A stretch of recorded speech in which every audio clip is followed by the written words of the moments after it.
চীনের এই বিখ্যাত দুই ভাই, আমরা সবাই জানি, মাটির নিচে ওয়াটার পার্ক এবং বিভিন্ন শৌখিন জিনিসপত্র তৈরি করতে তারা খুব পারদর্শী।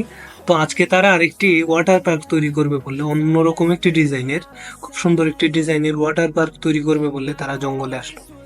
দেখুন কত গভীর করেছে ওয়াটার পার্কটি, এবং কাজগুলো এত সুচারুভাবে করবে এবং শৈল্পিকতা সম্পন্নভাবে করবে যে আপনারা দেখলে অবাক হয়ে যাবেন। দেখুন এই কাজগুলো করতে কত কষ্ট, কিন্তু তাদের গায়েই লাগে না। দেখুন কত সুন্দরভাবে মাটি খুঁড়ছে,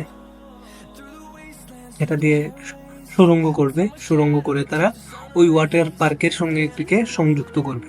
এটিকে সংযুক্ত করছে, দেখুন তারা যেন এখানে যেন সুন্দর করে ছেঁচড়িয়ে পড়তে পারে, গোসল করতে পারে, তারা যেন অনেক আনন্দ করতে পারে। এর জন্য দেখুন কত সুন্দরভাবে তারা সিঁড়ি